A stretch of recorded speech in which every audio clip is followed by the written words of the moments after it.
Some people remember the first time they rode a bike or their favorite birthday party.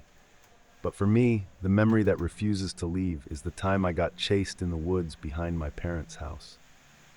I was 14, and to this day, I can't fully explain what happened. And honestly, I thought I'd put it all behind me, until something happened a few years ago that dragged it all back. My parents live in a small town, kind of isolated, nestled between thick woods and winding country roads.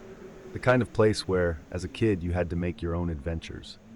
We had this huge forest behind our house, a tangled mess of trails, old trees, and creeks. I'd spend hours out there just wandering around, building forts, pretending I was an explorer. It was like my own little world, and most of the time I felt completely safe there. But one afternoon, all of that changed. I was 14, like I said, and it was a fall afternoon. I remember the air was cool and crisp, the kind of day when the wind seems to carry the scent of fallen leaves and pine. I was out in the woods, wearing this old blue windbreaker my mom had bought for me. It was too big, but I loved it because it made me feel like a grown-up. The sun was starting to set, and I was just thinking I should probably head back home when I heard something. A branch breaking behind me. It wasn't a squirrel or a deer. It was heavy, like someone stepping on it. I turned around, and that's when I saw him, a man standing maybe 20 yards away. He was tall, wearing dark clothes, and his face was partially hidden by a hood. For a moment, I just stood there, staring at him, trying to figure out what he was doing out there. He didn't say anything. He just watched me, and then he took a step forward. I remember my heart pounding, this sudden rush of fear that I couldn't explain. I turned and started running, my feet pounding over the uneven ground, dry leaves crunching under my sneakers. I could hear him behind me, his footsteps, the snap of branches, the rustle of leaves. He was chasing me, and I had no idea why. I ran until my legs felt like they were going to give out, until the woods started to thin, and I could see the back of my parents' house through the trees. I burst out of the forest, my chest heaving, and ran up to the back door, throwing it open and slamming it shut behind me. My mom was in the kitchen, and I remember the look on her face when she saw me, wide-eyed, confused. I tried to tell her about the man, but I was too out of breath to get the words out. By the time my dad went out to check, there was no one there. Just the woods, silent and empty, like nothing had happened. I didn't go back into the woods after that. Not for a long time. My parents said it was probably just someone passing through, maybe a hiker or a neighbor, but I knew better. The way he looked at me, the way he followed me, it wasn't normal, and I knew I'd never forget it. Years passed, and I moved away. Went to college, got a job, moved to the city. The woods became something I only thought about occasionally, usually in passing, as one of those childhood experiences that felt distant and unreal. Until a couple of years ago, when I went back to visit my parents with my girlfriend, Emily, and our dog, Max. It was early autumn again, just as the leaves were starting to change. Emily had never been to my parents' place before, and I thought it would be nice to spend a weekend there, show her where I grew up. My parents were thrilled, of course. My mom cooked this big dinner, and we spent the evening catching up, sitting around the table with a bottle of wine. Everything felt comfortable, familiar, and I'd almost managed to forget about the woods entirely. The next day, Emily suggested we take Max for a walk in the forest. She loved hiking, and she'd heard so many stories from my mom about how much time I'd spent out there as a kid. I hesitated for a moment, just a split second of that old fear creeping back, but then I shook it off. It had been years. Whatever had happened back then was over. Besides, it was the middle of the day, and I'd have Emily and Max with me. There was nothing to be afraid of. We set off in the late morning, the sun filtering through the trees, casting long shadows across the ground.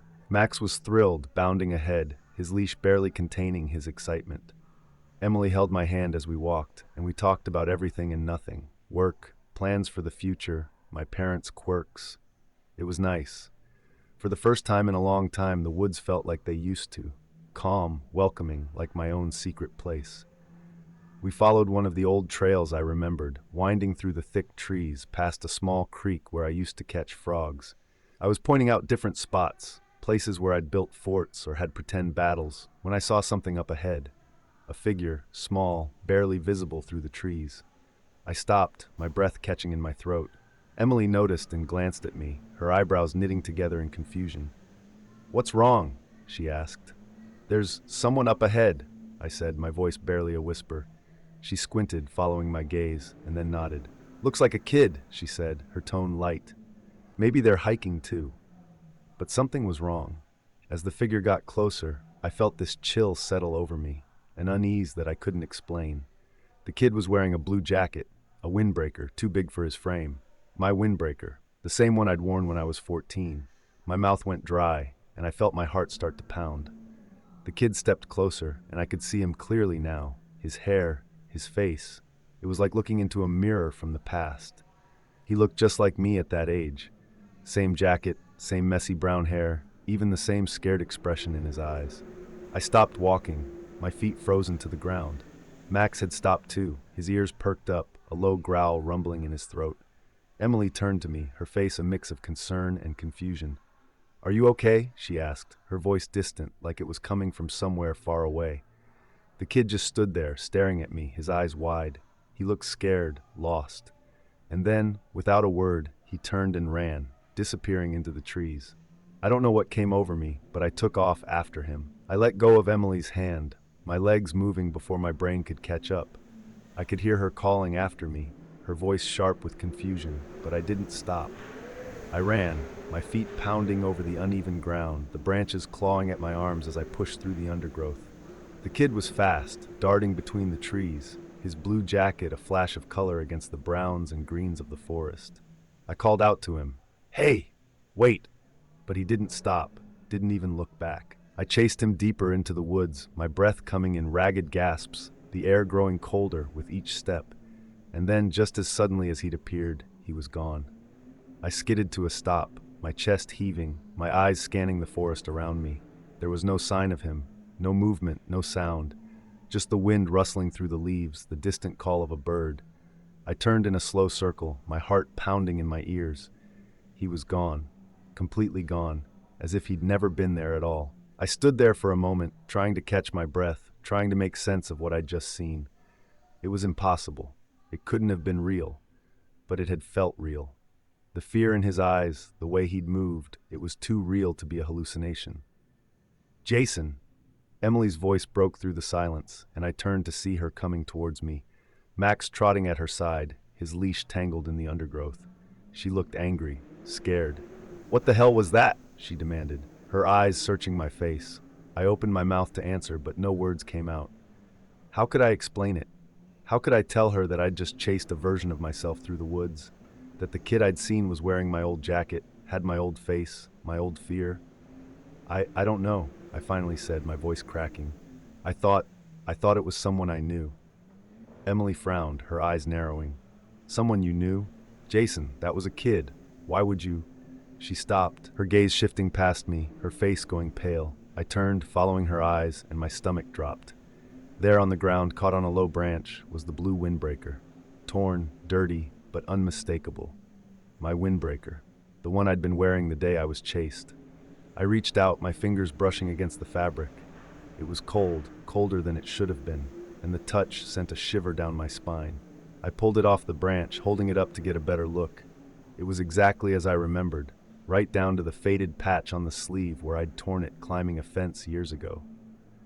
Emily was silent beside me, her face still pale. I could see the confusion in her eyes, the worry. "Jason, what is that?" she asked, her voice a mix of disbelief and concern. "It's mine," I said, my voice barely a whisper. "I mean, it was mine. I wore this years ago." I swallowed hard, trying to steady my breathing. "This is the jacket I was wearing when that man chased me." She shook her head slowly, her brow furrowed. "That doesn't make any sense. How could it be here?" I didn't have an answer. None of it made sense. The kid, the jacket, the way he disappeared without a trace. It was like I'd stepped into some twisted version of my own past, a memory brought to life in a way that defied all logic. Max gave a soft whine, pulling at the leash, his nose to the ground as if he were following a scent. Emily glanced at him, then back at me. "We need to go," she said, her voice firm. "Whatever this is, whatever happened, we need to get out of these woods." I nodded, still holding the windbreaker, my fingers gripping the fabric tightly. We turned back the way we had come, making our way through the undergrowth. The forest felt different now, darker, the air colder, the shadows deeper. Every rustle of leaves, every snap of a twig made my heart jump, my eyes darting around, expecting to see that kid again, or worse, the man who had chased me all those years ago. Emily walked close beside me, her hand brushing against mine, her face set in a determined expression. Max trotted ahead, his ears perked up, his tail low. The walk back to my parents' house felt longer, the woods seeming to stretch on forever, the path twisting and turning until I wasn't sure if we were going the right way anymore. Finally, after what felt like hours, we broke through the tree line, the back of my parents' house coming into view. I let out a breath I hadn't realized I'd been holding, relief washing over me. Emily looked at me, her eyes searching my face, and I gave her a weak smile, trying to reassure her, even though I wasn't sure I could reassure myself. We went inside, the warmth of the house wrapping around us, the familiar smell of my mom's cooking lingering in the air. My parents were in the living room, my mom looking up as we walked in, her face lighting up in a smile. "You're back. How was the walk?" she asked, her voice cheerful. I hesitated, glancing at Emily. She gave me a small nod, and I turned back to my mom, forcing a smile. "It was fine," I said, trying to keep my voice steady. "Just a bit colder than I remembered." My mom laughed, shaking her head. "That's autumn for you. It always sneaks up on you." She turned her attention back to the TV, the sound of some old sitcom filling the room. Emily and I went upstairs to the guest room, Max following at our heels. Once we were inside, I closed the door, leaning against it, the windbreaker still clutched in my hand. Emily sat down on the edge of the bed, her eyes on me, waiting. "Jason, what do you think is going on?" she asked, her voice soft. "That kid, it wasn't just someone who looked like you. It was you, wasn't it?" I nodded slowly, my throat tight. I don't know how or why, but yeah, it was me. The same jacket, the same everything. I looked down at the windbreaker, the fabric worn and dirty. "I don't understand it, Emily. It's like I was seeing myself. The way I was when that man chased me." She was quiet for a moment, her eyes thoughtful. "Do you think it's some kind of, I don't know, memory? Like maybe the forest is playing tricks on you?" I shook my head. "It wasn't just in my head. You saw him too. And this jacket, it's real. I don't know how it got here, but it's real." Emily frowned, her gaze shifting to the window, the dark woods just visible through the glass. "Maybe we should tell your parents," she said. "Maybe they know something about the woods or about what happened when you were younger." I hesitated. The idea of telling my parents, of trying to explain what I'd seen, felt impossible. They'd think I was losing my mind, that I was just letting old fears get the better of me. But Emily was right. We couldn't just ignore it. The next morning, after a restless night of half-sleep, filled with strange dreams and the distant rustling of leaves outside, we sat down with my parents over breakfast. My mom was making pancakes, the smell of maple syrup filling the kitchen, and my dad was reading the paper, his glasses perched on the end of his nose. I cleared my throat, glancing at Emily and then at my dad. "Hey, Dad, can I ask you something?" He looked up, raising an eyebrow. "Sure, what's on your mind?" I took a deep breath, trying to steady my nerves. "Do you remember that time when I was 14 and I got chased in the woods? That man I told you about?" My dad's expression shifted, a frown tugging at his mouth. He set down his paper, nodding slowly. "Yeah, I remember. You were scared half to death. We never did figure out who that guy was." I swallowed hard. "Yesterday, when we were out walking, I saw something. Or someone. It was a kid wearing my old windbreaker, the same one I wore that day, and it looked like me, Dad. Exactly like me." My dad's eyes widened slightly, and my mom turned away from the stove, her face pale. "Jason, what are you talking about?" she asked, her voice shaky. I pulled out the windbreaker, placing it on the table. "I found this in the woods. It's mine. I don't know how it got there, but it's the same one I was wearing that day." My mom's eyes widened, and she took a step closer, her hand going to her mouth. "That can't be," she whispered. "We got rid of that years ago. It was torn up. You never wanted to wear it again." My dad reached out, touching the fabric, his brow furrowed. "Are you sure this is the same one?" I nodded. "It has the tear in the sleeve, right here." I pointed to the spot, the faded patch of fabric that I knew all too well. The room was silent, the air heavy.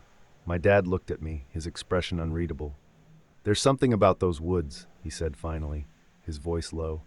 "Something that's never felt quite right. People around here, they talk about strange things happening out there. People seeing things, hearing things. I always thought it was just old stories, things people told to scare the kids. But now, I don't know." I felt a shiver run through me, the unease settling deep in my chest. "What kind of stories?" I asked, my voice barely above a whisper. My dad shook his head, his eyes distant. "People say the woods are different, that sometimes they show you things. Things from the past, things you don't want to see. I never believed it, but maybe there's more to it than I thought." My mom turned back to the stove, her hands trembling as she flipped a pancake. "I think you should stay out of the woods," she said, her voice tight. "Whatever's out there, it's not something you should be messing with." I nodded, the weight of her words settling over me. I knew she was right. Whatever I had seen, whatever had happened, it wasn't something I could explain. And it wasn't something I wanted to face again. We stayed for the rest of the weekend, but I couldn't shake the feeling of being watched. Every time I looked out the window, I half expected to see that kid standing at the edge of the woods, his blue jacket bright against the trees, but he never appeared again. When we left, I felt a strange mix of relief and sadness. The house, the woods, they were part of my childhood, but now they felt different, like they belonged to someone else, like they held secrets I wasn't meant to uncover. Emily and I drove back to the city, Max asleep in the back seat. The windbreaker folded in my bag. I still have it. It sits in the back of my closet, hidden away, a reminder of something I can't quite understand. Sometimes, late at night, I think about that kid, about the way he looked at me, the fear in his eyes, and I wonder if somewhere out there, a version of me is still running through those woods, still trying to escape something that will never let him go. And maybe, just maybe, some things are better left alone.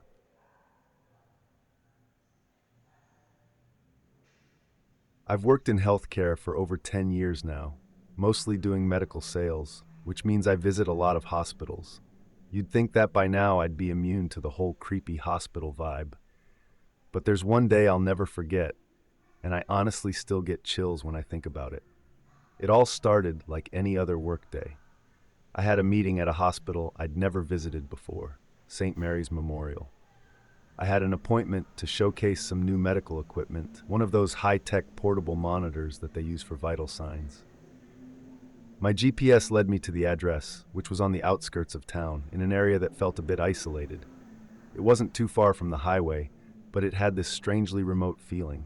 Lots of empty lots, overgrown grass, and trees that cast long shadows. It was around 4 p.m. when I arrived, but the sky was already a bit overcast, and it looked like rain could start pouring any minute. I parked my car in the visitor's lot, which seemed unusually empty, with just a few scattered vehicles. I remember thinking that maybe they weren't very busy that day. As I got out, the wind picked up a bit, and there was this dry rustle of leaves. It felt colder than it should have for October. I grabbed my bag, double-checked that I had all my brochures and samples, and headed towards the main entrance. The building itself was this older, 3-story hospital, the kind that looked like it hadn't changed much since the 70s. The facade was gray, the windows reflecting the darkening sky, and the automatic doors were, well, they looked like they weren't very automatic anymore. One of them was slightly ajar, and I had to push it open myself. When I stepped inside, that's when I first noticed something was off. The reception area was completely empty. No one at the front desk, no patients, no one sitting in the waiting chairs. And this wasn't the usual slow day kind of empty. It was dead empty. The air felt thick, like no one had been breathing it for a long time, and there was this faint, stale smell, like old antiseptic and dust. I stood there for a moment, taking it all in. The silence was the worst part. It was like the whole building had been soundproofed. No distant chatter, no phones ringing, nothing. "Hello?" I called out, my voice sounding much louder than I intended. It echoed down the empty hallway, disappearing into the darkness beyond. I walked over to the front desk and leaned over, trying to see if anyone was there, maybe hiding behind a computer screen. But there was no one. just an empty coffee cup and an outdated calendar that was flipped to August. I remember thinking that was strange. This was already late October. The lights were on, but they were dim, flickering occasionally. I could hear the hum of the fluorescent tubes overhead, a buzzing that seemed to grow louder as I stood there, wondering what to do next. I figured that maybe everyone was just busy elsewhere, maybe an emergency or a shift change, so I decided to head down the hallway. My footsteps were loud on the tile floor, the sound bouncing off the walls. I could see wheelchairs lined up along the side of the hallway, old and squeaky, with one of them slowly rolling backward, probably from the draft. But it gave me chills, like the place was alive, moving on its own. The further I walked, the darker it got. The lights didn't reach all the way down the hall, and the last stretch was just a long shadow. I felt a cold draft that seemed to come from deeper inside, and it made me shiver. The air was thick, almost too quiet, and I couldn't help but feel this unease growing in my chest. I kept thinking to myself, where is everyone? I checked my watch, 4:15. The place should have been alive with activity. A hospital isn't the kind of place that just stops. I passed a couple of closed doors, each with a small window. Most of them were dark, but one had a light on, a faint yellow glow that barely illuminated anything. I peered in, and my stomach twisted. It was a patient room, empty, except for the bed, which was unmade, the sheets tangled like someone had just left in a hurry. The monitor beside the bed was off, but it gave a single, long beep, like it was trying to come back to life. I stepped back, shaking my head. It felt like a place abandoned in the middle of something, like everyone had just walked out without any warning. I decided to go back to the reception area. Maybe I'd just leave and call the hospital later to reschedule. This whole thing was giving me a really bad feeling. As I turned, I heard something. A faint creak, like the sound of a door slowly opening. I stopped, my heart pounding in my chest, and I strained to listen. It came from down the hallway, deeper in the darkness. "Hello?" I called again, my voice shaking this time. No answer, just that low, soft creaking, and then it stopped. The silence was so thick I could hear my own breathing, the rush of my blood in my ears. My brain was telling me to leave, to get out of that place, but something, maybe curiosity or just sheer stubbornness, made me take a step towards the sound. The hallway split off to the left, and there was a door slightly ajar. The sign above it read, "Staff Only." I hesitated for a moment before pushing it open. It led to a stairwell, narrow and dark, the kind of place you'd expect to find in an old horror movie. The air was colder here, and I could see the steps spiraling down, disappearing into darkness below. I wasn't about to go down there, so I let the door swing shut. I turned to head back, and that's when I heard it, a whisper. It was so faint, I thought I'd imagined it. It came from somewhere behind me, down the hallway. I whipped around, my pulse racing, but there was no one there. Just that empty hallway, the wheelchairs, the flickering lights. I felt this sudden rush of panic, like I needed to get out, right now. I started walking quickly, my shoes tapping loudly on the tile, the sound echoing in the emptiness. As I reached the reception area, I glanced back one last time. At the far end of the hallway, just barely visible in the shadows, I thought I saw movement. It was quick, like someone slipping behind a door, just a flash of something disappearing into the dark. My heart was in my throat, and I didn't wait any longer. I pushed open the front doors and stepped outside, sucking in a deep breath of cold, fresh air. It felt like I'd been holding my breath the whole time I was in there. I hurried back to my car, my hands shaking as I fumbled with the keys. Once I was inside, I locked the doors and sat there for a moment, trying to calm down. The hospital loomed in front of me, the windows dark, the building silent, like it was watching me. I felt a wave of relief wash over me now that I was outside. I pulled out my phone and called one of my colleagues, Ben. He'd been to St. Mary's before, and I figured he could tell me if there was something I'd missed, like maybe they'd closed or moved or something. Ben picked up after a couple of rings, his voice cheerful. "Hey, Sally, how's it going?" "Ben," I said, trying to keep my voice steady, "I just went to St. Mary's Memorial. Are they still open? Because there was no one there.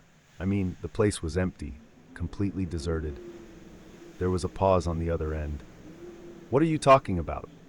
Ben said, his tone shifting, confused. I was just there last week. It was busy as ever. Are you sure you were at the right place? My stomach sank. I looked at the building again, the gray facade, the broken sign above the door. I'm at the right address, I said, my voice barely above a whisper. But Ben, I'm telling you, it was empty. No staff, no patients, just nothing. Ben hesitated again. That doesn't make any sense. St. Mary's isn't abandoned. There were people there when I visited, doctors, nurses, the whole lot. It's a fully operational hospital. A chill ran down my spine, colder than the wind outside. I looked up at the hospital again, and in that moment, I felt it. The unmistakable sensation that someone or something was watching me. I didn't see anyone, but it felt like eyes were on me, observing, waiting. I think you should leave, Ben said, his voice serious now. Just get out of there. We can figure this out later. I didn't need any more convincing. I hung up, started the engine, and drove away, my eyes fixed on the rearview mirror. I kept expecting to see someone come out of the building, to see a figure standing there, watching me leave. But there was nothing, just the hospital, fading into the distance, its empty windows staring back at me. When I got home, I was still shaking, the whole experience replaying in my mind on an endless loop. I closed the door behind me, locking it with shaky hands. I leaned against it, taking a deep breath, trying to steady my heart rate. The silence in my apartment was comforting in a way that the silence in that hospital had not been. Here, I could feel the life around me, the faint hum of my refrigerator, the distant noise of a car passing on the street below, even the steady ticking of the clock on the wall. I pulled out my phone again and texted Ben. Sally, I'm home now. I don't know what happened, but it didn't feel right. It was like the hospital was abandoned. Almost immediately, my phone vibrated. Ben, glad you're home safe. You know, I've heard weird things about St. Mary's before, but I always thought it was just rumors. That message made my stomach twist. Weird things? What kind of rumors? I called Ben. He picked up quickly, his voice steady, but I could hear a hint of concern behind his words.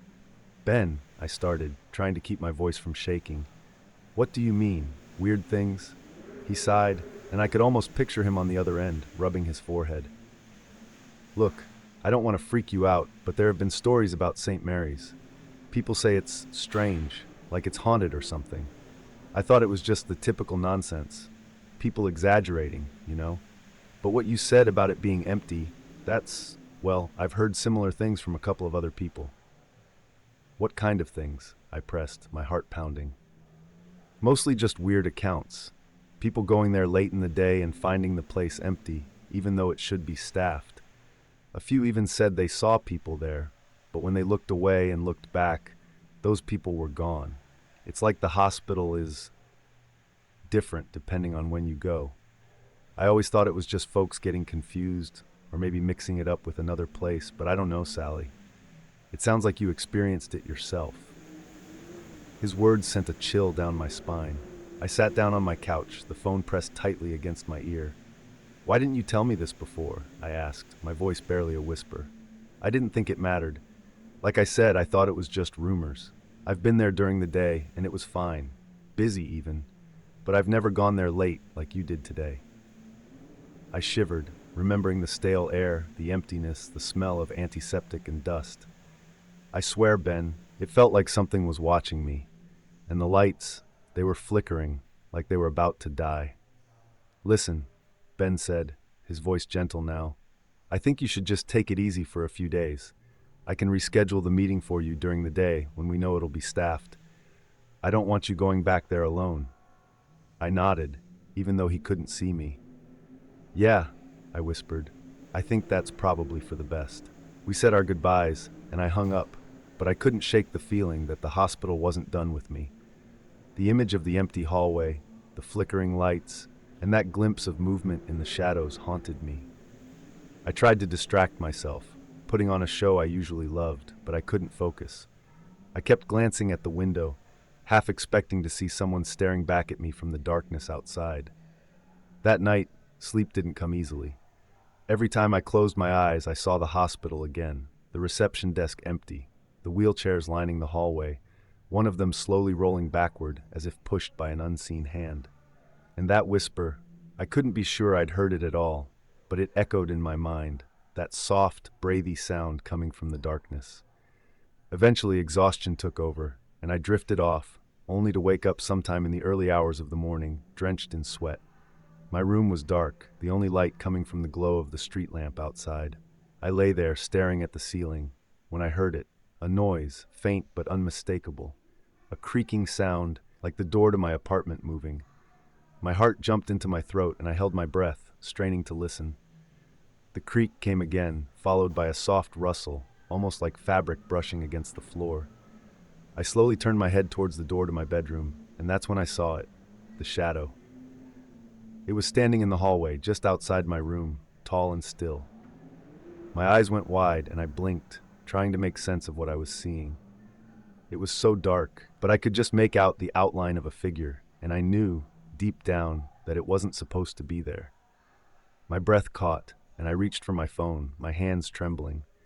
I fumbled with it, the screen lighting up too brightly in the darkness. When I looked back, the shadow was gone. The hallway was empty, the door slightly ajar. I forced myself to get up, every step feeling like it took a year off my life. I moved to the door and looked out into the hallway. There was nothing there, just the quiet of my apartment, the faint hum of the refrigerator. I didn't sleep after that. I sat on the couch with every light in the house on, waiting for morning, the hours dragging by. I kept thinking about the hospital, about what I'd seen, or what I thought I'd seen, that whisper, that feeling of being watched. And now the shadow in my own home. I felt like I was losing my grip, like maybe I was imagining it all. But deep down, I knew it wasn't just in my head. Something had followed me from that place. The next day, Ben called to check on me. I told him about the shadow, about the noise in my apartment, and he went quiet for a long time. When he finally spoke, his voice was low, almost a whisper. "Sally, I think you need to stay away from St. Mary's. There's something wrong with that place. I've heard stories about people getting attached to it. Like, once they go there, it doesn't let them go. I don't know if it's ghosts or just something in the building, but it sounds like whatever it is, it knows you now." His words made my skin crawl. I wanted to argue, to tell him that it was ridiculous, but deep down, I knew he was right. The hospital had felt wrong, like it was alive somehow, like it had been waiting for me. And now, even though I was miles away, I could still feel its presence, like it had left a mark on me. The rest of the day, I couldn't shake the feeling that I wasn't alone. Every shadow seemed darker, every noise seemed amplified. The apartment felt smaller, like the walls were closing in on me. That night, I decided to stay with my sister across town. I packed a bag, and as I locked the door to my apartment, I hesitated, looking back one last time. The hallway was empty, the light flickering just slightly. I stayed with my sister for the next few days, and slowly the fear began to fade. It felt like I was putting distance between myself and whatever had happened at that hospital. I even managed to sleep through the night, the exhaustion finally catching up with me. A week later, Ben called me again. He'd rescheduled my meeting at St. Mary's, but this time during regular hours. He assured me that everything would be fine, that it was probably just an off day, and that the hospital would be busy, full of staff and patients like it should be. I wanted to believe him, so I agreed to go. When I arrived, it was like a completely different place. The parking lot was full, people were coming and going through the main doors, and the lights were bright. I hesitated before going inside, my heart pounding, but I took a deep breath and stepped through the automatic doors. The reception area was bustling. Nurses were chatting behind the desk, patients sat in the waiting chairs, and a janitor pushed a mop across the floor. I felt a wave of relief wash over me. Maybe it really had just been my imagination, or maybe I'd come during some kind of emergency lockdown. I walked up to the front desk, and a young woman smiled at me. "Hi, can I help you?" she asked, her voice warm and cheerful. "Yeah," I said, my voice a little shaky. "I have an appointment to meet with the equipment manager. I was here last week, but, well, I couldn't find anyone." The receptionist frowned, her brow furrowing slightly. "Last week? Are you sure it was here? We've been fully staffed all week." I nodded, my stomach twisting. "Yeah, I'm sure. It was late in the day, maybe around 4:30 or 5. The place was empty." The receptionist gave me a strange look, then glanced over at her colleague, who shrugged. "That's odd," she said slowly. "We haven't had any closures or anything like that. Are you sure you weren't at one of the satellite clinics?" I shook my head, my mouth suddenly dry. "No, I'm sure. It was this hospital. I remember the name, the parking lot, everything." The receptionist exchanged another glance with her colleague, and I could see the confusion in their faces. She gave me a polite smile, but I could tell she didn't quite believe me. "Well, let me call down to the equipment manager's office. He should be expecting you." She picked up the phone and started dialing, her voice dropping into a routine cheerfulness. As she spoke, I stood there, trying to make sense of what I was seeing. The hospital looked so normal now, ordinary, bustling with the kind of life and noise you expect from a place like this. There was no trace of the eeriness from my last visit, no cold, empty hallways or flickering lights. I turned my head, glancing down the hallway I had walked before. This time, it was well lit, the wheelchairs neatly arranged, and I could see doctors and nurses walking briskly from one room to another. A voice snapped me out of my thoughts. "Mr. Thompson will see you in a few minutes," the receptionist said, hanging up the phone. "He's just finishing up with another rep, but you're welcome to have a seat." I nodded, giving her a weak smile. "Thank you." I moved towards the waiting area and sat down, my mind still racing. I took a deep breath, trying to convince myself that this was just some weird coincidence, that maybe I'd gotten confused, that it was all in my head. But as much as I tried, I couldn't shake the feeling that something wasn't right. The whole experience felt too real, too vivid to have been some sort of mistake. As I waited, I noticed a janitor wheeling a cart past me. He was older, with deep wrinkles and tired eyes. He glanced my way and gave me a nod. I nodded back, offering a small smile. But then, something struck me. I recognized him. He'd been in the hallway last week, pushing that same cart. I was sure of it. The way he walked, the slight limp, there was no mistaking it. A chill ran down my spine, and I got up quickly, moving towards the janitor. "Excuse me," I called out, my voice a little louder than I intended. He turned slowly, looking at me with a kind of tired curiosity. "Yes, miss," he said, his voice raspy. I hesitated for a moment. "You were here last week, weren't you? Late in the afternoon? I think I saw you in the hallway." He stared at me, his expression unreadable. For a moment I thought he might not answer, but then he nodded, very slowly. "I've been here a long time. I'm always around." His words made my skin prickle. There was something about the way he said it, something that felt like more than just a simple affirmation. I swallowed, my throat dry. "Last week, when I was here, the place seemed empty. I couldn't find anyone. Do you know why that might be?" The janitor's eyes narrowed slightly, and he leaned in a bit closer, his voice dropping to a near whisper. "If you came late in the day, you might have caught the hospital at the wrong time." "The wrong time?" I echoed, confusion lacing my voice. He nodded, and I noticed his hands were trembling slightly as they gripped the handle of the cart.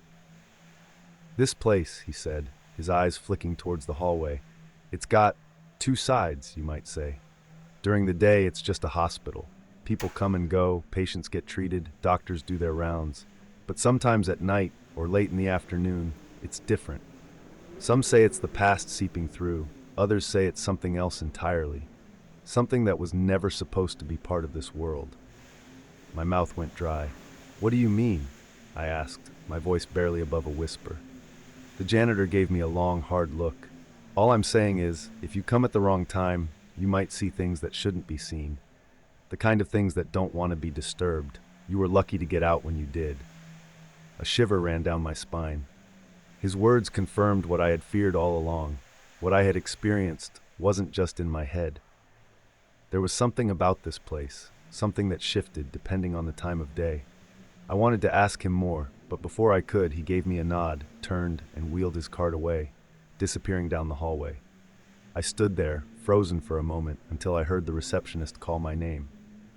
"Sally, Mr. Thompson can see you now." I forced myself to turn, to smile, to pretend that everything was normal.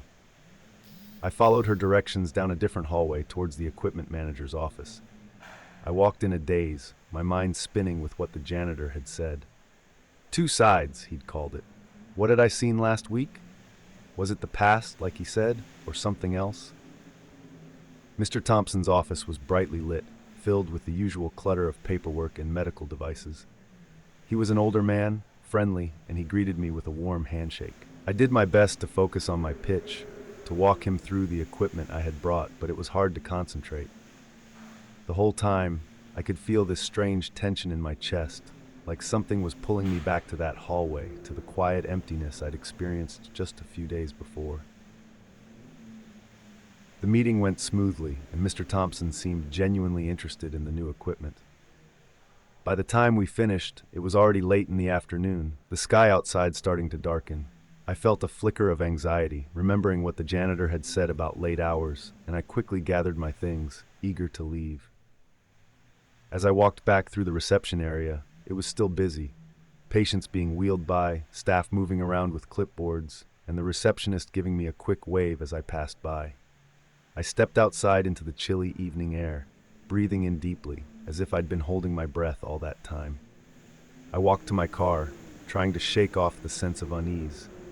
But as I reached for the car door, I felt it again, that sensation of being watched. I turned slowly, my eyes scanning the parking lot. It was mostly empty now, the last few visitors getting into their cars, the shadows from the hospital stretching long across the pavement, and then I saw it. Standing at one of the windows on the third floor was a figure. It was dark, just an outline against the dim interior, but it was unmistakable. They were watching me, standing perfectly still. I squinted, trying to make out the features, but all I could see was that shadowy form, unmoving, staring down at me. My stomach twisted, and I quickly got into my car, locking the doors. My hands were shaking as I started the engine, my eyes flicking back up to the window. The figure was still there, watching, and for just a moment, I thought I saw it move. A slight tilt of the head, like it knew I could see it. I tore my gaze away, reversing out of the parking spot, my heart pounding in my ears. I didn't look back again. I drove away, the hospital fading into the distance behind me, and that feeling of something watching, of something waiting, stayed with me long after the building was out of sight. When I finally got home, I locked every door and window, drawing the curtains closed. I tried to tell myself that it was just my imagination, that the stress of the past week had made me see things that weren't there. But deep down, I knew better. The next few days, I couldn't stop thinking about the hospital. I researched it online, hoping to find something, anything, that might explain what I had experienced. But all I found were a few vague articles, mentions of the hospital's long history, stories about strange occurrences. Nothing concrete, nothing that could explain the emptiness, the whisper, the figure in the window. One night, about a week later, I got a text from Ben. It was short, just a few words, but it made my blood run cold. Ben, heard from the janitor. He said they're looking for you. I stared at my phone, my heart pounding. Who were they? The figures I'd seen, the whispers I'd heard in the hallway?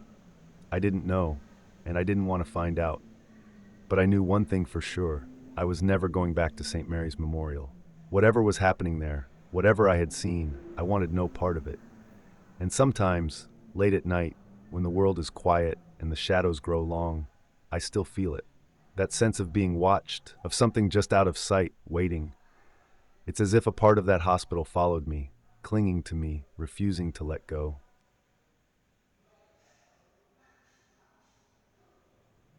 I don't usually get scared when I go hiking, you know? It's something I've done for years, something that's always been my escape, a way to clear my head.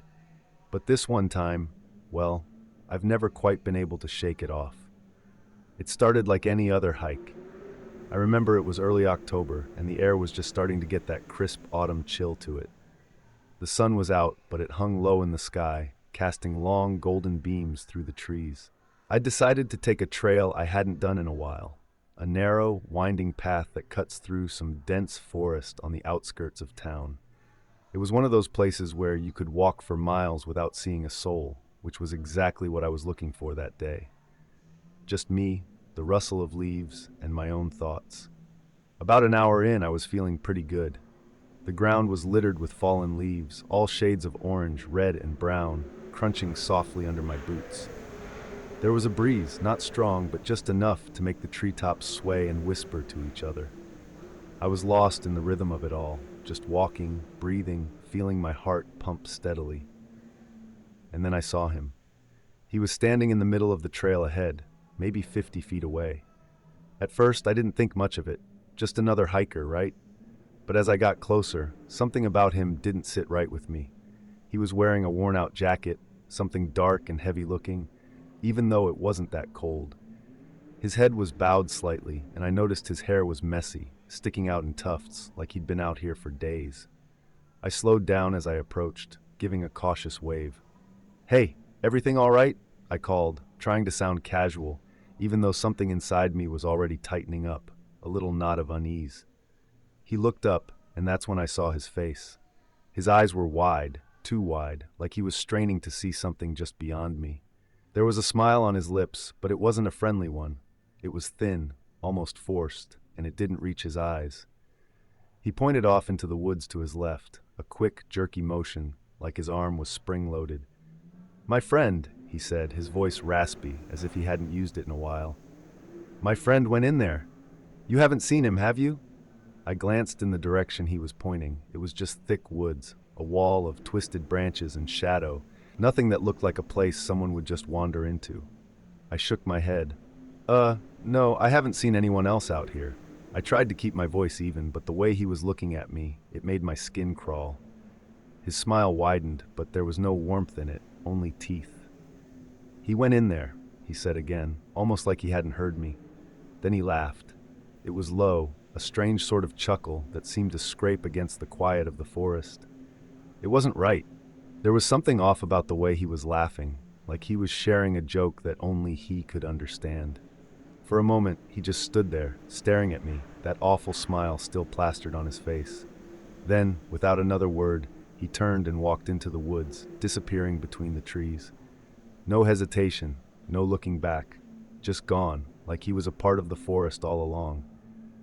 I stood there for a few seconds, trying to shake off the uneasy feeling that had settled over me. The whole encounter felt wrong, like I just stepped into someone else's nightmare. I turned back to the trail, deciding it was time to head back.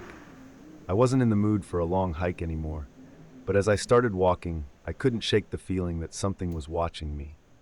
The forest, which had felt so peaceful just an hour ago, now seemed darker, the shadows thicker, the quiet more oppressive. I kept glancing over my shoulder, half expecting to see that man standing there again, smiling that strange smile. But there was nothing.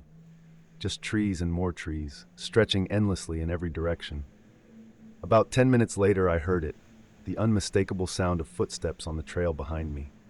I froze, my heart leaping into my throat.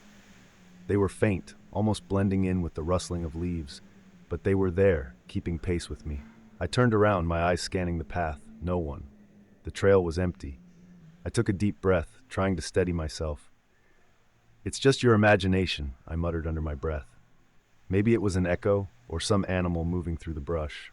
But as I started walking again, the footsteps started too. Slow, deliberate, matching my pace exactly.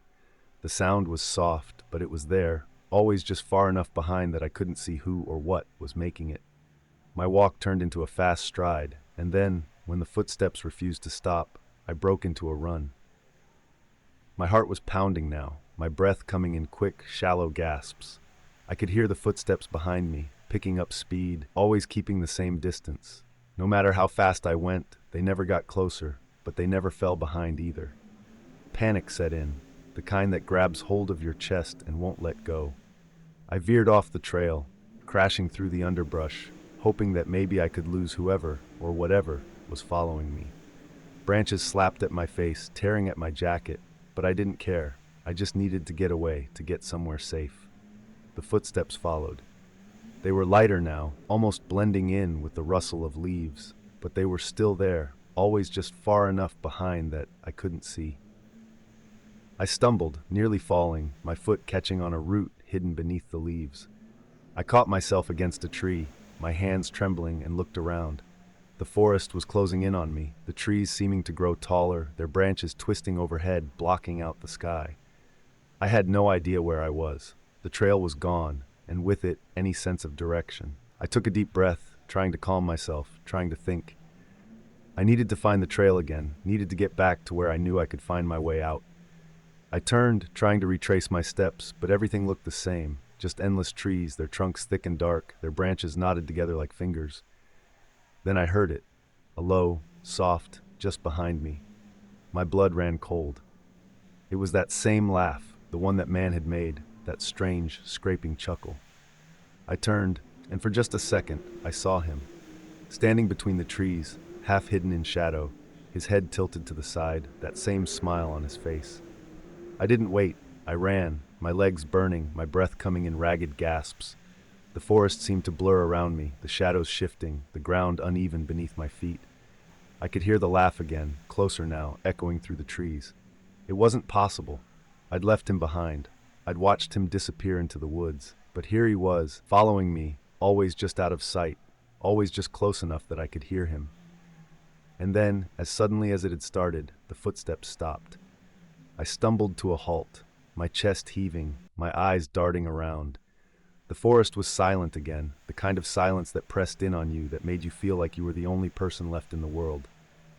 I turned in a slow circle, my eyes searching the shadows, but there was nothing.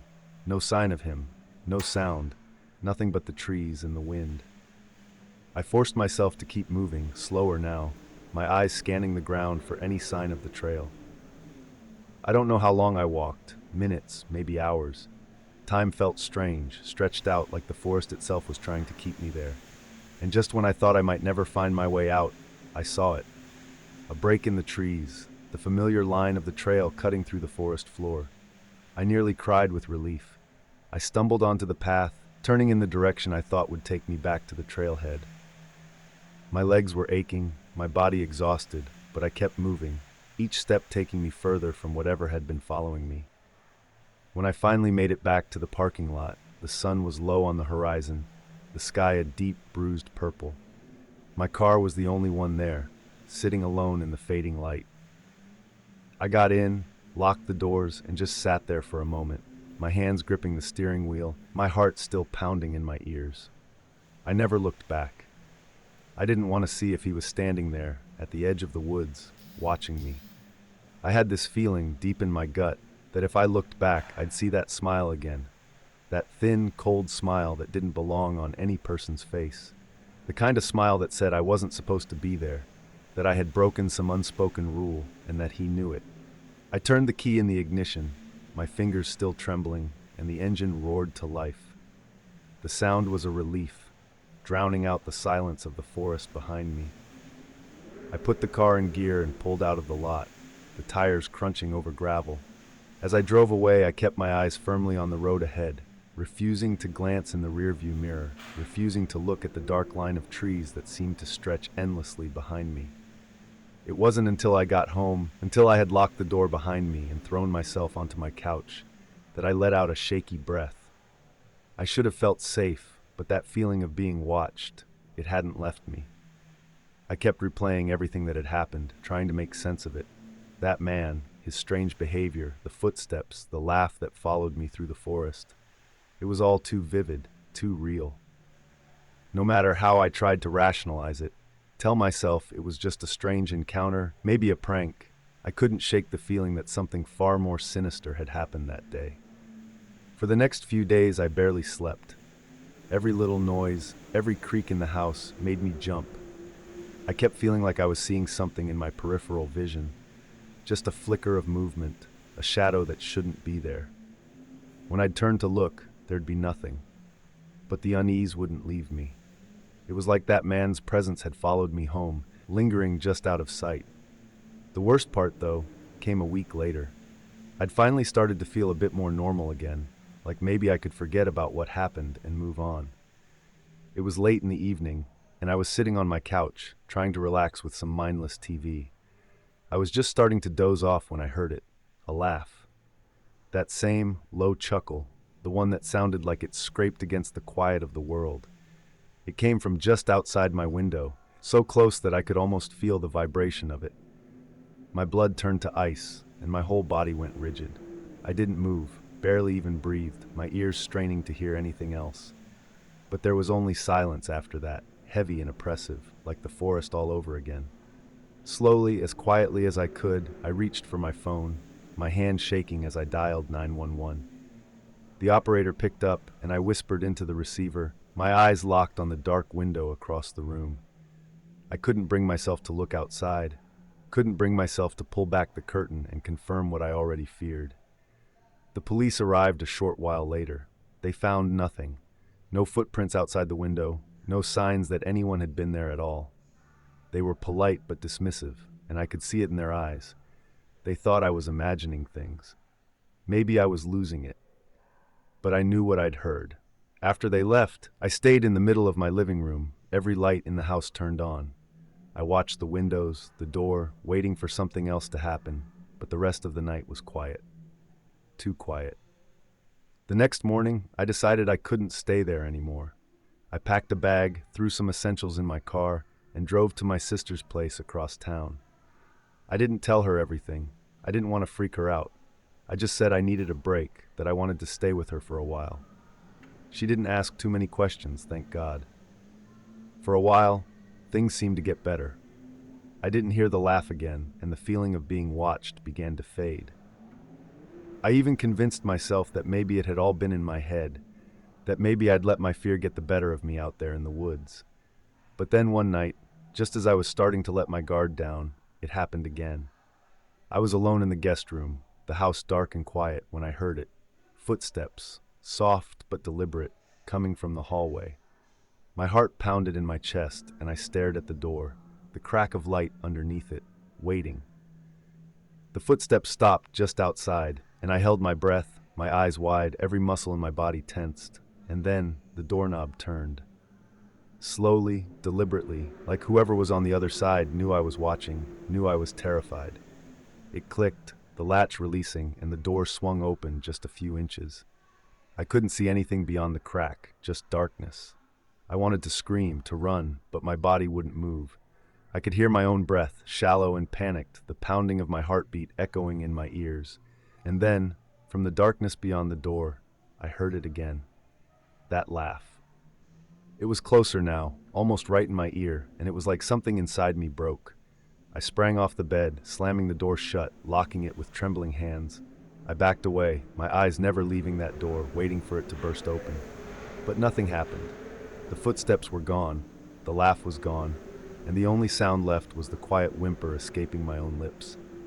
I stayed like that until morning, sitting on the floor with my back pressed against the door, too afraid to close my eyes. When the first light of dawn filtered through the window, I finally dared to open the door. The hallway was empty, and everything looked normal, like nothing had happened, like it was all just some terrible dream. But I knew better. I left my sister's place that morning. I didn't tell her why. I just said I had to go, had to get away. I didn't even know where I was going, just that I needed distance, needed to put as much space between myself and whatever was haunting me. I drove for hours, taking back roads, staying away from the forests, from the places where shadows seemed to linger too long. And now, well, I'm still trying to find some sense of peace. I've moved a few times since then, always trying to outrun the fear, the feeling that something is still following me. I don't go hiking anymore. I can't even look at a trail without feeling that knot of dread tightening in my chest. Sometimes, in the dead of night, I still hear it, that low scraping chuckle, echoing from somewhere just beyond the edge of my hearing. And I know, whatever I saw that day, whatever followed me out of those woods, it's still out there, waiting, watching. And maybe, just maybe, one day I'll look back and it'll be right there, smiling that terrible smile. And I just hope that when that day comes, I'll have the strength to keep running.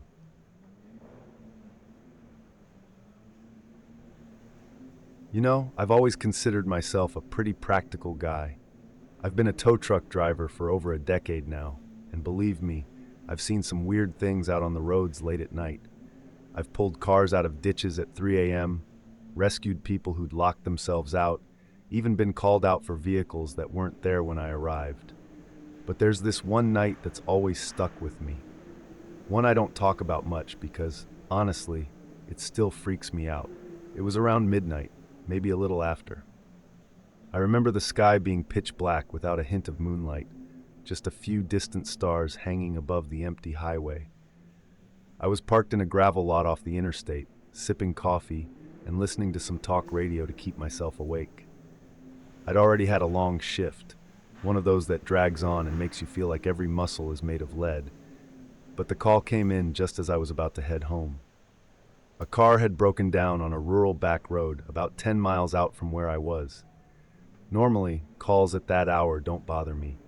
The night is quiet, and there's a certain peacefulness to working in the dark. But the dispatcher's voice had a strange tone to it, something that made me uneasy right from the start.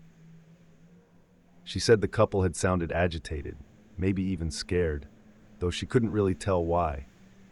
She just mentioned that they were insisting someone get there fast. I sighed, chugged down the last of my lukewarm coffee, and fired up the truck.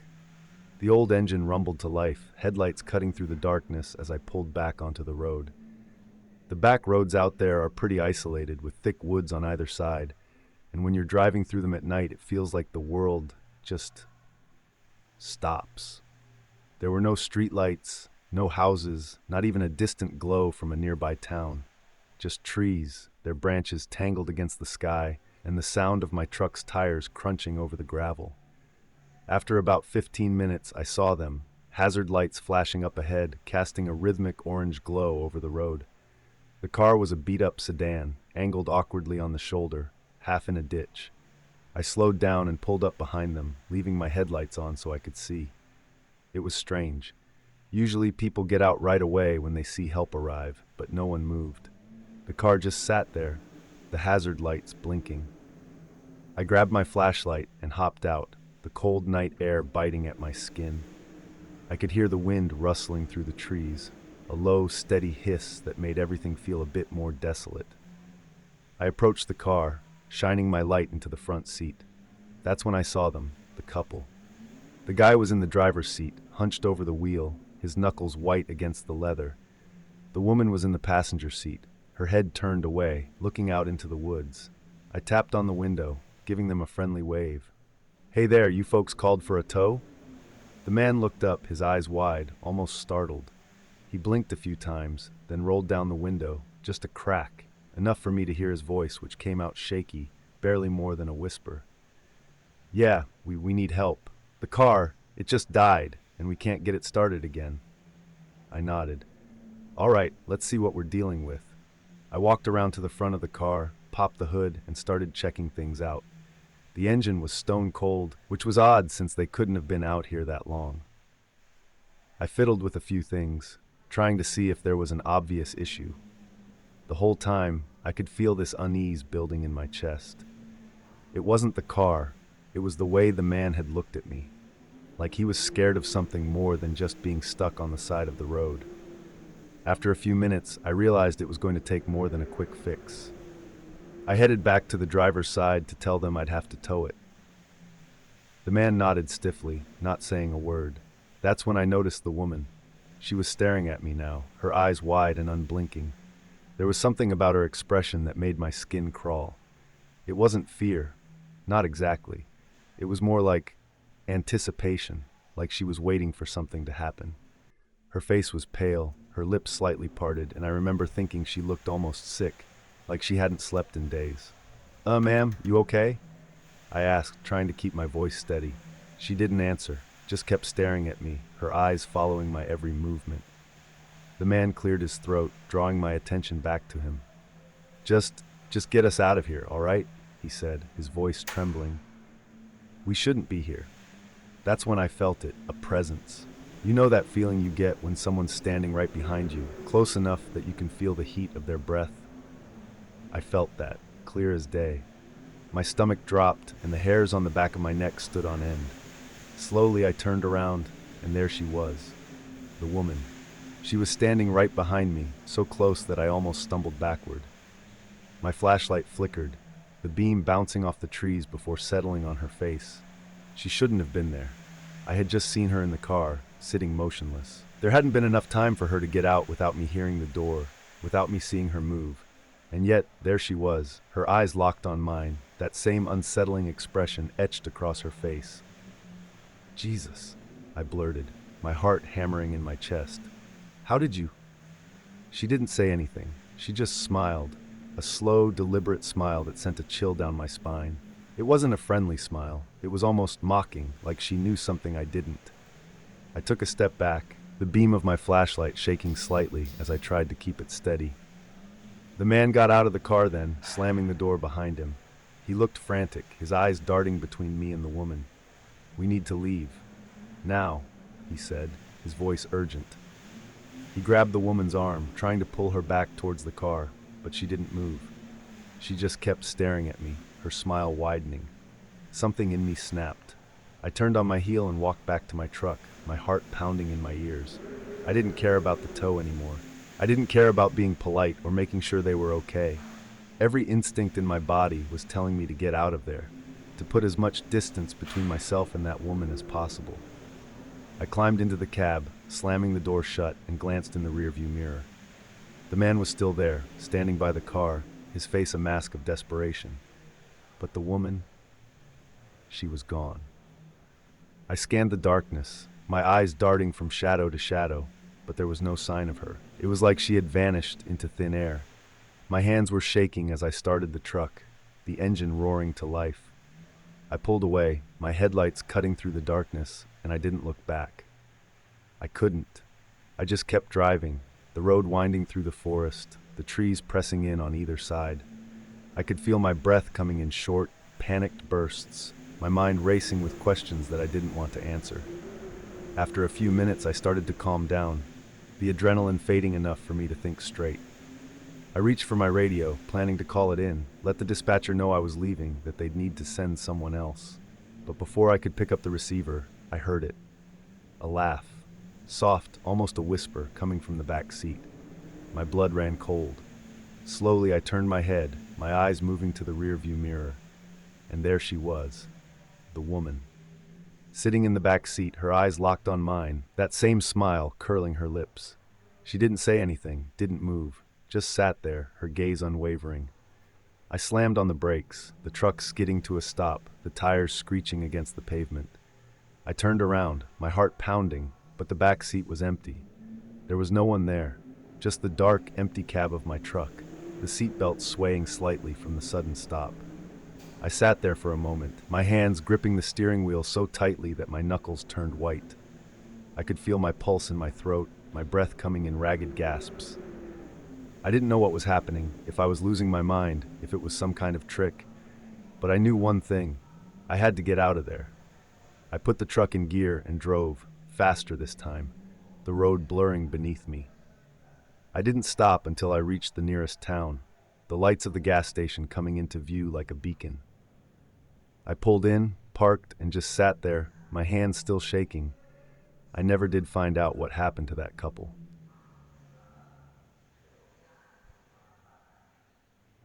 It was late September, I think. The days were still warm enough, but at night you could definitely feel the chill of autumn settling in. I had a 3-day weekend coming up, so I decided to take my gear and head out to a spot that I knew pretty well.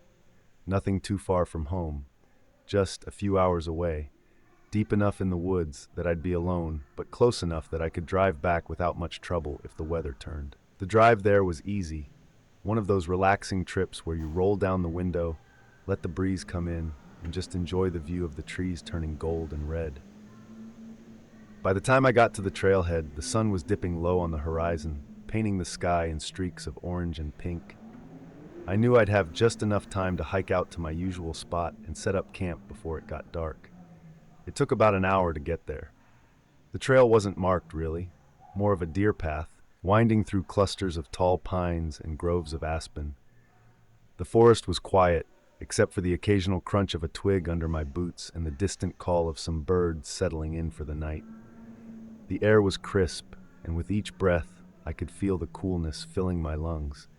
I remember thinking how perfect everything felt, just the right kind of solitude. I reached my spot just as twilight was starting to fade, and I set up my tent in the small clearing. It was a cozy place, tucked away between a few tall trees with enough open space to see the stars above. I built a fire, just enough to warm myself up and cook a quick meal, and settled in for the night. It was one of those moments where you feel like you've got everything figured out. The fire crackled, the woods were still, and there was a light breeze that made the leaves whisper softly. But then, as I sat there, staring into the flames, I noticed something. It was subtle at first, almost like my brain was trying to convince me it was nothing, but the more I listened, the more certain I became. Footsteps, slow, deliberate, crunching in the leaves just beyond the edge of the firelight. My heart skipped a beat and I froze, my hand tightening around the mug of coffee I was holding. I leaned slightly, peering into the darkness, but I couldn't see anything beyond the glow of the fire. The sound continued, soft, shuffling, like someone was taking careful steps, trying not to be noticed. "Hello?" I called out, my voice sounding strange in the quiet of the woods. It echoed slightly, swallowed up by the trees. I waited, straining my ears, but the footsteps stopped. Silence. Just the fire crackling and the wind sighing through the branches above. I tried to shake it off. Probably an animal, I told myself. A deer, maybe. They're always curious about campfires, but still, something about the way those steps had sounded. Slow, almost cautious. It didn't sit right with me. I shrugged it off, adding another log to the fire and trying to focus on the warmth. A few minutes passed and I started to relax again, convincing myself that it was just my nerves getting the better of me. But then I heard it again. This time, it was closer, just beyond the line of trees at the edge of the clearing. My skin prickled, and a shiver ran down my spine, not from the cold, but from something deeper, something instinctual. I knew, right then, that I wasn't alone. I grabbed my flashlight, clicked it on, and pointed it towards the sound. The beam cut through the darkness, illuminating the trunks of the trees, casting long shadows that seemed to stretch and shift. I scanned slowly, my breath caught in my throat, but there was nothing, just empty forest, the light dancing over branches and leaves. But then I saw it. Just for a second, I caught a glimpse of something between the trees, a figure, tall and unmoving, standing just out of the light's reach. My heart started to pound, and I could feel the blood rushing in my ears. It was like my body knew something that my mind couldn't fully process yet. "Hey!" I called, my voice cracking slightly. "Who's out there?" No answer. The figure didn't move, didn't make a sound. It just stood there, half hidden in the shadows, watching. I couldn't make out any details, just the outline of a person, still and silent. I kept the flashlight trained on it, my hand trembling slightly, but it didn't budge. Just stood there. Every muscle in my body was screaming at me to do something, to run, to get up, to move, but I felt frozen, stuck between fight and flight. I swallowed hard, trying to think. This wasn't normal. Maybe it was some hiker who got lost, I thought, but deep down, I knew that wasn't true. There was something wrong about the way they were standing there, too still, too deliberate. After what felt like an eternity, I finally moved. I slowly stood up, never taking my eyes off the figure. The fire crackled behind me, casting flickering shadows across the clearing, and I took a step back, towards the warmth and the light. "If you need help, you should say something," I said, trying to keep my voice steady, though I knew it was pointless. Whoever, or whatever, was out there wasn't lost, and they weren't looking for help. I took another step back, and that's when the figure finally moved.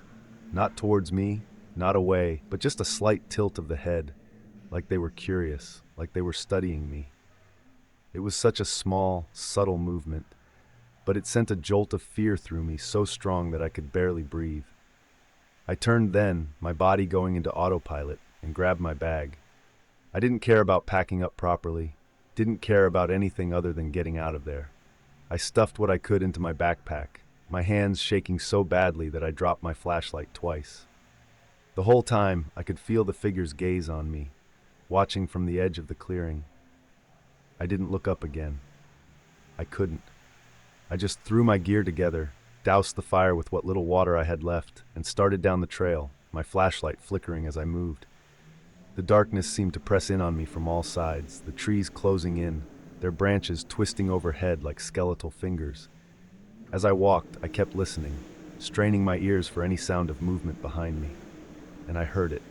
Those same footsteps, slow and steady, following me down the trail. They never got closer, but they never fell behind either, always keeping the same distance, always just far enough that I couldn't see who or what was making them. My heart pounded in my chest, my breath coming in short, panicked gasps. I tried to tell myself to stay calm, to keep moving, but the fear was like a weight pressing down on me. making every step harder than the last. The footsteps followed me for what felt like hours, always just out of sight, never missing a beat. I don't know how long I walked. Time felt strange, stretched out, like the forest itself was trying to hold me there. Eventually, I saw the faint glow of my car's headlights through the trees, and I felt a rush of relief so strong that I almost cried. I stumbled towards it, my legs aching, my whole body trembling. I fumbled with the keys, my fingers numb, and finally got the door open. I threw my backpack onto the passenger seat, climbed in, and slammed the door shut, locking it with shaking hands. I sat there for a moment, my breath fogging up the windows, my eyes darting around, expecting to see that figure standing at the edge of the woods. But there was nothing. Just the empty, dark forest, the trees swaying gently in the wind. I turned the key, and the engine roared to life, the headlights cutting through the darkness. I backed up, the tires crunching over gravel, and pulled away, my eyes glued to the rearview mirror. I expected to see it, that figure, standing there, watching me leave. But the road was empty, the forest silent. It wasn't until I was miles away, the highway stretching out in front of me, that I finally started to relax. I told myself that it was over, that whatever I'd seen, or thought I'd seen, was behind me. But deep down, I knew it wasn't that simple. There was something about that figure, something that didn't feel human, something that didn't belong out there in the woods. And sometimes, even now, when I'm lying in bed at night, I can still hear those footsteps, slow, deliberate, crunching in the leaves, just beyond the edge of my hearing. It's like they never really left, like they're still out there somewhere, waiting. There are nights when I wake up suddenly, my heart pounding, and I swear I can feel that same presence. You know the feeling when you just know you're not alone, even though you can't see or hear anything? I'll sit up in bed, staring into the darkness of my room, and I'll half expect to see that shadowy figure standing at the foot of my bed, head tilted, that same unsettling curiosity in their stance. And it's not just at night either.